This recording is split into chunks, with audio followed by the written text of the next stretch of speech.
কৃষ্ণ কৃষ্ণ ঔ হৰি ঔ ৰাম ওম নমো ভগৱতে বাসুদেৱায় নমঃ।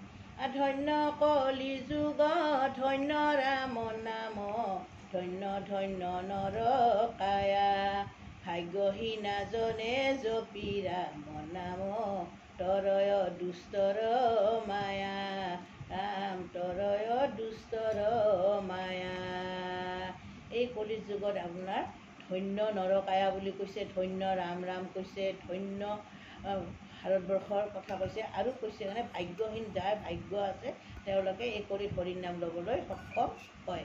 যেতিয়া এই হৰিনাম ল'বলৈ পশু পক্ষীও আগ্ৰহ, যেনে গজেন্দ্ৰৰ উপাখ্যান, এই গজেন্দ্ৰৰ উপাখ্যানৰ জৰিয়তে দি আমাৰ মানৱ সমাজকো হৰিনাম ল'ব কেনেকৈ লাগে, বিপদত পৰিলে কেনেকৈ গজেন্দ্ৰই লৈছিল এই কথাখিনি পশু পক্ষীও যে জানে। বানৰো কেনেকৈ ৰামৰ ভক্ত কৃষ্ণৰ ভক্ত, গজেন্দ্ৰ কেনেকৈ সুৰে পদ্মগত ওপৰক তুলি কৃষ্ণৰ ওচৰত শৰণ ল'ল, এই কথাখিনিৰ জৰিয়তে দি কাহিনীৰ মাজেদি বুজাই দিছে।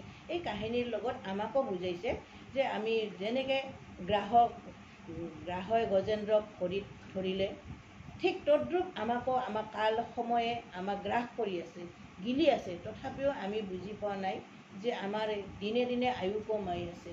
আমি সদায় দিনে দিনে আমাৰ আনন্দ ফূৰ্তিত দিন কটাই আছোঁ, কিন্তু আমাৰ যে মৃত্যুৰ ফালে ঠেলি যাই আছে এই কথাখিনি কিন্তু আমি জ্ঞাত নহয় আৰু ভগৱন্ত প্ৰভুৰ ওচৰতো শৰণাপন্ন হ'বলৈ আমাৰ ইচ্ছুক নহয়। যেতিয়া বিপদত পৰে তেতিয়াহে মানুহে ভগৱন্ত প্ৰভুৰ ওচৰত লয়। ঠিক গ্ৰাহও যেতিয়া আপোনাৰ তেওঁক পুনৰ ৰাখিব নোৱাৰিল পুত্ৰ ভাৰ্যাই, তেতিয়া যে এই কাহিনীটো বুজাইছে গজেন্দ্ৰৰ উপাখ্যানৰ দ্বাৰা বুজাই দিছে যে শুক নিগদতী ৰজা শুনা নিৰ্ভৱৰ মিলিলৈ অদ্ভুত যুদ্ধ গাহ গজেন্দ্ৰৰ। আৰু আকাশত দেৱগণে দেশন্ত বিস্ময় গাহ গজেন্দ্ৰৰ কাৰ নাহি ভংগ জয়। আৰু কতকাল গজেন্দ্ৰৰ বল ভৈলা হানি গাহৰ বাৰিলা পিয় তেজ চাদ পানী। শান্ত ভৈলা গজৰাজ যুঁজিতে নাপাৰে চিঞৰে হস্তিনী হবে বেৰি চাৰি পাৰে। শুক নিগদতী ৰজা শুনা নিৰ্ভৱৰ পৰীক্ষিতক শুকমুনিয়ে কৈছে যে কেনেকৈ গাহ গজেন্দ্ৰৰ যুদ্ধ হৈছিল। আৰু আকাশৰ পৰা দেৱতাসকলে দেখি আছিল যে যেতিয়া গাহ গজৰ যুদ্ধ হৈছিল 1000 বছৰ যুদ্ধ কৰা বুলি কৈছে। তাত তেওঁলোকৰ কোনোদিন গাহ পৰস্ত হোৱা নাই। বহুদিন যেতিয়া গাহ পানীত থকা বস্তু তেওঁৰ তেজ বল পানী বাঢ়ি গ'ল, কিন্তু গজেন্দ্ৰৰ বল কমি গ'ল। তেতিয়া কমি যাওঁতে তেওঁক ৰক্ষা কৰাৰ কাৰণে তেওঁ ভাৰ্যা পুত্ৰ পৰিবাৰ সমন্বিতে কেলি কৰিবৰ কাৰণে সৰোবৰত নামিছিল। যেতিয়া তেওঁ গাহক পাৱে ধৰি পেলাল, তেতিয়া তেওঁৰ পুত্ৰ পৰিবাৰে চবেই তেওঁক উদ্ধাৰ কৰাৰ কাৰণে বহুত চেষ্টা কৰিল, কিন্তু নাপাৰি তেওঁলোকে কিমান দিন যুঁজিব আৰু তাৰ পৰা গুচি গ'ল। তেতিয়া গজই ভাবিল যে এতিয়াতো মোক ৰখা আৰু কায়ো নাই, পুত্ৰ পৰিবাৰ সকলো গুচি গ'ল। আমাৰ এই মানৱ জীৱনৰ আমাৰ জীৱনৰ লগতে তুলনা কৰক, ভাবি চাওকচোন। তেতিয়া গজেন্দ্ৰক তাত থৈ পুত্ৰ পৰিবাৰ সমন্বিতে নিজৰ নিজৰ কামলৈ গুচি গ'ল, নিজৰ নিজৰ ঠাইলৈ। তেতিয়া গজেন্দ্ৰ তাতে 1000 বছৰ যুঁজি থকা বুলি কৈছে। যুঁজাৰ সময়ত গ্ৰাহৰ বল বাঢ়ি গ'ল, গজেন্দ্ৰৰ বল পানী ক্ষয় হৈ গ'ল। তেতিয়া তেওঁ স্বীকাৰ কৰিলে যে মোক ৰখা আৰু কায়ো নাই।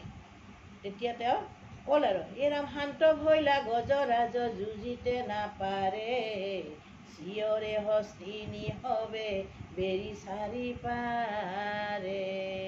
গজৰাজ আৰু যুঁজব নোৱাৰা হ'ল, শান্ত ভৈলা গজৰাজ শান্ত হৈ গ'ল।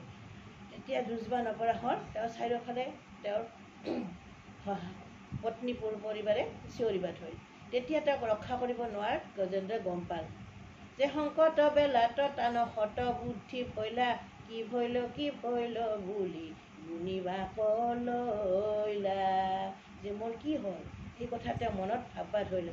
হে ৰাম আমি হেন গজেন্দ্ৰে জগত জাপ কহে মহাগৰ্ভে ভ্ৰমন্তে পাইলে জলগ্ৰাহে। আমি হেন গজেন্দ্ৰ ইমান শক্তিশালী জগতে জানে, তথাপিও আমাক এই জলগ্ৰাহে আমাক পাল, কি আচৰিত কথা। তেতিয়া তেওঁ নিজে নিজে ভাবিব লাগছে যে মই ইমান বলৱান ইমান শক্তিৱান, অথচ মোক গ্ৰাহে ধৰিছে। ৰাখোঁতা নাহিকে আৰু পুত্ৰ ভাৰ্যা আছে, মোক কায়ো ৰাখিব নোৱাৰে। এতিয়া কি কয়, এই তেতিয়া সংকট বেলা তাৰ সৎবুদ্ধি হ'ল কি ভৰিল গুণিবা ভাববা ধৰিলে আৰু কি কয় তেওঁ তেতিয়া মাধৱ প্ৰভুৰ ওচৰত শৰণাগত হ'বলৈ ধৰিল। কেনেকৈ শৰণাগত হ'ল? এই শৰণাগত হোৱাৰ আগত আপোনাৰ যি মনৰ পৰা পদুম ফুল দেৰি তেওঁ কুন্দে মেৰে পদ্মগত অপৰগত ধূলি কৃষ্ণত শৰণ লৈলা ত্ৰাহি হৰি বুলি। এই পদুম ফুল হৈছে আপোনাৰ মানে ফুল হৈছে ৰাষ্ট্ৰীয় ফুল আৰু লগতে ফুল ইমান দামী বস্তু যে বৈৰাগ্যৰ সূচনা।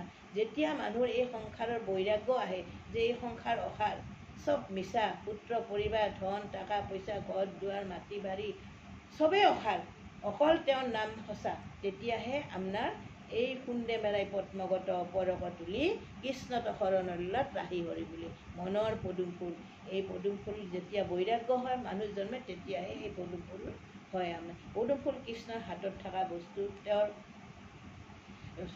পদ্মসম নাভি যাৰ পদুম ফুলৰ নিচিনা তেওঁৰ নাভি বুলি কৈছে কৃষ্ণ প্ৰভু ভগৱন্ত। গতিকে তেতিয়া আপোনাৰ গজৰাজে কৃষ্ণ প্ৰভুৰ ওচৰত আঁতৰ হৈ প্ৰাৰ্থনা কৰে, তেতিয়া তেওঁক ৰখাৰ কাৰণে আৰু শুনিছে হৰি হৰি গৰুৰ ৰস গন্ধে ভকতকৰ আশীৰ্বাদ আহিলা প্ৰবন্ধে। আৰু গৰুৰৰ নামী হৰি পৰম বিক্ৰমে কুন্দে ধৰি তৰক তুলিলা গ্ৰাহমে। আৰু হৰি তৎক্ষণাত তেওঁ যেতিয়া কাবৌ কাকতি কৰিল তেতিয়া তেওঁ আহি তাত উপস্থিত হ'ল আৰু চক্ৰ ধৰি হৰি চিৰি লাহা গ্ৰাহৰ মুখ, চক্ৰদি গ্ৰাহৰ মুখ চিৰি পেলাল। আৰু লগতে ইয়াত আমাৰ তাৎপৰ্য কথা যে হৰি পৰশনে গ্ৰাহ সাপক নিষ্ঠাৰি বিমানে স্বৰ্গক গলা দিব্য ৰূপ ধৰি। যেতিয়া হৰিৰ চক্ৰ দি গ্ৰাহৰ মুখ ফাৰি দিল তেতিয়াতে হৰি পৰশনে হৰিৰ এই চক্ৰৰ মানে স্পৰ্শ পাই গ্ৰাহক তেওঁ দিব্য ৰূপ ধৰিয়ে তেওঁ স্বৰ্গত যাবৰ কাৰণে সক্ষম হ'ল। আৰু গজেন্দ্ৰটো তেওঁতো বৈকুণ্ঠতে যাব পৰা হ'ল। কৰিলা প্ৰণাম পাৱে দণ্ডবত পৰি পাৰিষদ শুয়া বৈকুণ্ঠক গৈলা লৰি। আৰু গজেন্দ্ৰে আপোনাৰ তেওঁ পাৰিষদ হৈ বৈকুণ্ঠত গুচি যাব পাৰে। আৰু কৃষ্ণৰ সুদৰ্শন চক্ৰ দি কাটা দেখি গ্ৰাহৰ তেওঁৰ লগতে তেওঁ মুক্তি পাই তেওঁ স্বৰ্গত যাব হ'ল। ঠিক তদ্ৰূপ আমি আমাৰ এই মায়াৰ জগতত আমিও ভালকৈ জানিব লাগে। এই যে গজেন্দ্ৰৰ কাহিনী আমাক বুজাইছে, অজামিলৰ কাহিনী বুজাইছে, এই কাহিনীৰ জৰিয়তে আমাক বুজাই দিছে যে আমাৰ পৃথিৱীখন একেবাৰে অস্থিৰ। কিছুদিনৰ মাত্ৰ আমি ইয়াত আলহী, এই আলহী খাবৰ কাৰণে ইয়াত আহিছোঁ। এইখন ঘৰ আমাৰ আচল ঘৰ নহয়, আচল ঘৰলৈ আমি যাব লাগিব। গতিকে সেই ঘৰত গ'লে আমি কি লৈ যাম? একো নিব নোৱাৰিম। খালী হাতে আহিছিলোঁ, খালী হাতে যাম। অকল প্ৰভু ভগৱন্তৰ নাম গুণ কিমান গাইছোঁ, কিমান লৈছোঁ মনে প্ৰাণে, সেইখিনি কথাহে আমাৰ লগত যাব।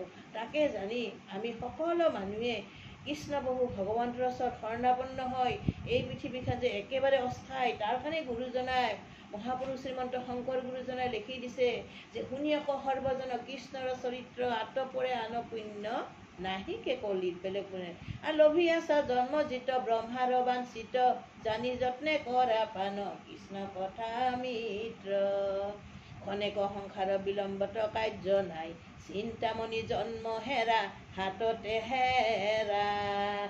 নাহিকে চেতন কাল অজগৰে গিলে ধনজন জীৱন যায় বেকয়ে কটিলে। এই মহাপুৰুষ শ্ৰীমন্ত শংকৰ গুৰুছে ধন জন জীৱন একতিলে চেৰ হৈ যাব এক ছেকেণ্ডত। যেনেকৈ গজেন্দ্ৰ ভাবিছিল আমি হেনো গজেন্দ্ৰে জগতে জাপ কহে মহাগৰ্ভে প্ৰমন্তে পাই লেখ জলগ্ৰাহে। তেওঁ যেতিয়া মই মত্ত ভাবে যে মতকৈ আৰু কোন আছে ভ্ৰমণ কৰাতে আপোনাক তেওঁক গাহে ধৰিব। ঠিক তদ্ৰূপ আমিও এই সংসাৰখনত আমি সংসাৰখনে আমাৰ আচল বুলি ভাবি এই সংসাৰত আমি মতকৈ আৰু কোন হ'ব পাৰে, মতকৈ বিদ্যা বুদ্ধিত পাৰ্গত, মতকৈ ধন আছে, মোৰ জন আছে, এনেকুৱা বহুত ভাৱ ধাৰণা লৈ হেনে আমি মনত গৌৰৱান্বিত হৈ থাকোঁ। কিন্তু কালৰ হাতত আমাৰ এক ছেকেণ্ডত সেই গৌৰৱবিলাক ধ্বংস হৈ যাব। কেনেকৈ ধ্বংস হৈ যাব? আমাৰ এই জীৱনটো একেবাৰে সস্তীয়া। কেনেকৈ বুজাইছে? আৰু বিজুলী চমক যেন অথিৰ জীৱন কৈতকেতিখনে পৰে ইহেন শৰীৰ। বিজুলী চমক, বিজুলী এইমাত্ৰ আহিল, এইমাত্ৰ ঠিক আমাৰ শৰীৰত তেনেকুৱা কৈছে। ইমান ধুনীয়াকৈ দিছে। জীৱন জলৰ ৰেখা বুলি কৈছে। পানীত যদি এডাল আঁচ পাৰি দিয়া হয় তৎক্ষণাত আৰু পানীখিনি আঁচফাল নোহোৱা হৈ যায়। তদ্ৰূপ আমাক ইমানেই থুনুকা প্ৰচুৰ পাতৰ পানী বুলি কৈছে। তথাপিও আমি এই পৃথিৱীত বহুদিন থাকিব পাম বুলি ভাবি বহুত আমাক লাগে। আমি কেতিয়াও সন্তুষ্ট নহওঁ যে প্ৰভু ভগৱন্তই যি দিছে তাতেই আমি সন্তুষ্ট। আমি কেতিয়াও সন্তুষ্ট নহয়, আমাক অকল লাগে। কিন্তু আমি যে এই পৃথিৱী এৰি যাম সেই কথা অলপো চিন্তা কৰা নাই। এই গুৰুজনাই আমাক ইমান ধুনীয়া কথা কৈ ৰখাল, অমৃতময় ভাষাৰে দি গ'ল।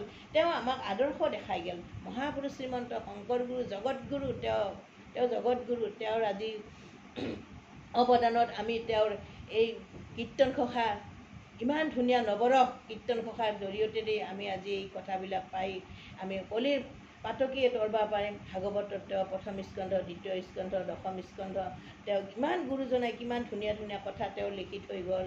তেওঁ আমাক কি দি যোৱা নাই। আৰু তেওঁ এনেও আদৰ্শ এটা দাঙি ধৰি গ'ল যে এই আদৰ্শটো আপোনাৰ লেখনীয়। তেওঁ কেনেকৈ আদৰ্শ দাঙি থৈ গ'ল চাব দেই, সকলোৱে চাব যে গুৰুজনাই জগতগুৰু। তেখেতৰে জন্মৰ পিছতে মাতৃবিয়োগ হয়, পিতৃবিয়োগ হয়, তাৰপিছত তেওঁ বিয়াৰ পিছতো তেওঁ পত্নী বিয়োগ হয়। কিমান দুখৰ মাজতো এই সংসাৰত দুখলত থাকি তেওঁ এই সংসাৰৰ পৰা তেল পানী যেনেকৈ মিলন নহয় তেনেকৈ তেওঁ বিয়াপাশত দুবাৰো আবদ্ধ হৈ তেওঁ সংসাৰৰ দোষে ধৰিব নোৱাৰা কৰি তেওঁ দেখাই দি গ'ল সমাজত যে গৃহস্থ ধৰ্মৰ মাজেৰে ভগৱানৰ পাৰ আৰি আমাৰ গুৰুজনাই আমাক সকলোকে দি থৈ গ'ল। তেওঁ গৃহতে বন্দী হৈ নাথাকিল, পুত্ৰ পৰিবাৰ ধন টকা পইচাতে তেওঁ বন্দী হৈ নাথাকিল, তেওঁ হৰিৰ নামত বন্দী হৈ থাকে। তেওঁ দুইবাৰো বিয়া কৰাৰ সংসাৰত দেখাই গ'ল যে গৃহস্থ ধৰ্মত তেওঁক কোনো একো কৰিব নোৱাৰে। ঠিক তদ্ৰূপ আমি সকলোৱে গৃহত থাকি আমি গোটেইখিনি বস্তু ব্যৱহাৰিক বুলি ভাবি, বাকী আমাৰ স্থাৱৰ সম্পত্তি নহয়, বাকী চব ব্যৱহাৰিক।